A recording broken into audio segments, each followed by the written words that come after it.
Genesis chapter 16. Now Sarah, Abram's wife, had borne him no children, and she had an Egyptian maidservant whose name was Hagar. So Sarah said to Abram, "See now, the Lord has restrained me from bearing children. Please go in to my maid, perhaps I shall obtain children by her." And Abram had heeded the voice of Sarah. Then Sarah, Abram's wife, took Hagar, her maid, the Egyptian, and gave her to her husband, Abram, to be his wife. And after Abram had dwelt 10 years in the land of Canaan, so he went into Hagar, and she conceived. And when she saw that she had conceived, her mistress became despised in her eyes. Then Sarah said to Abram, "My wrong be upon you. I gave my maid into your embrace, and when she saw that she had conceived, I became despised in her eyes. The Lord judge between you and me." So Abram said to Sarah, "Indeed, your maid is in your hand. Do to her as you please."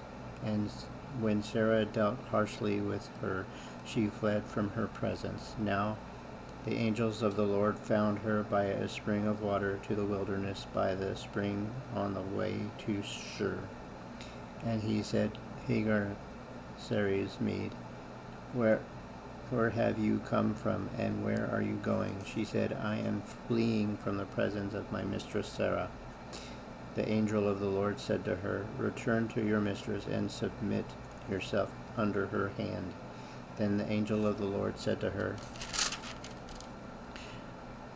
"I will multiply your descendants exceedingly, so that they shall not be counted for multitude." And the angel of the Lord said to her, "Behold, you are with child, and you shall bear a son. You shall call his name Ishmael, because the Lord has heard your affliction. He shall be a wild man. His hand shall be against every man, and every man's hand against him, and he shall dwell in the presence of his brethren." Then she called the name of the Lord who spoke to her, "You are the God who sees."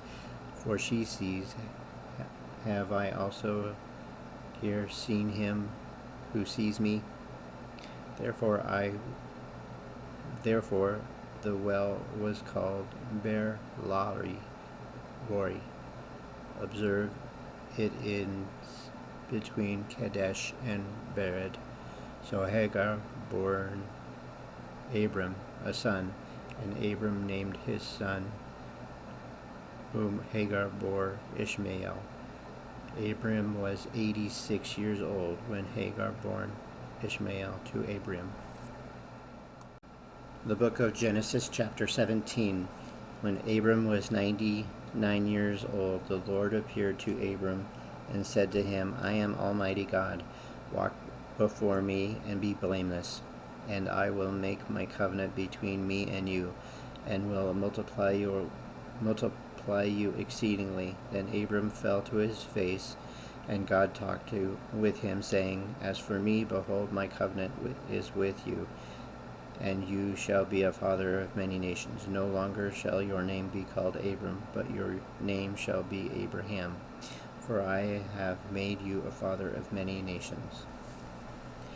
I will make you exceedingly fruitful, and I will make nations of you, and kings shall come from you. And I will establish my covenant between me and you and your descendants after you in their generations for an everlasting covenant, to be God to you and your descendants after you. Also I give to you and your descendants after you the land in which you are a stranger, all the land of Canaan, as an everlasting possession, and I will be their God. And God said to Abraham, As for you, you shall keep my covenant, you and your descendants after you throughout their generations. This is my covenant with which you shall keep between me and you and your descendants after you. Every male child among you shall be circumcised, and you shall be circumcised in the flesh of your foreskins, and it shall be a sign of the covenant between me and you. He who is 8 days old among you shall be circumcised, every male child in your generations, he who is born in your house or brought with money from any foreigner who is not your descendants. He who is born in your house and he who is bought with your money must be circumcised, and my covenant shall be in your flesh for an everlasting covenant. And the uncircumcised male child who is not circumcised in the flesh of his foreskin, that person shall be cut off from his people. He has broken my covenant. Then God said to Abraham, As for Sarah, your wife, you shall not call her name Sarai.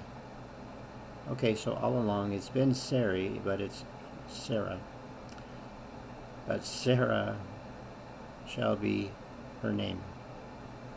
And I will bless her and also give her a son by her. Then I will bless her, and she shall be a mother of nations. King of peoples shall be from her. Then Abraham fell on his face and laughed, and said in his heart, Shall a child be born to a man who is 100 years old, and shall Sarah, who is 90 years old, bear a child? And Abraham said to God, Oh, that Ishmael might live before you. Then God said, No, Sarah your wife shall bear you a son, and you shall call his name Isaac. I will establish my covenant with him for an everlasting covenant, and with his descendants after him. And as for Ishmael, I have heard you. Behold, I have blessed him, and will make him fruitful. I will multiply him exceedingly, and he shall beget 12 princesses, and I will make him a great nation.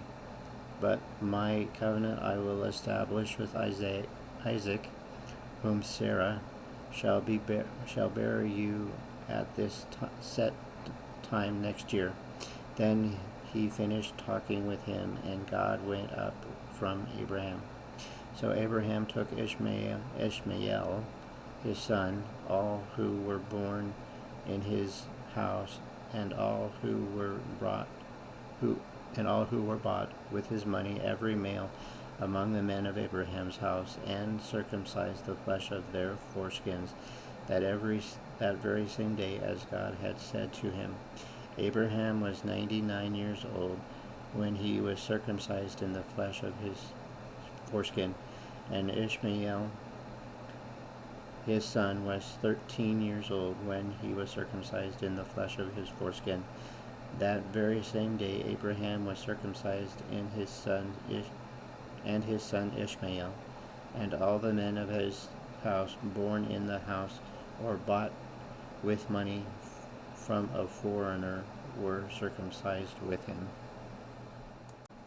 The book of Genesis, chapter 18.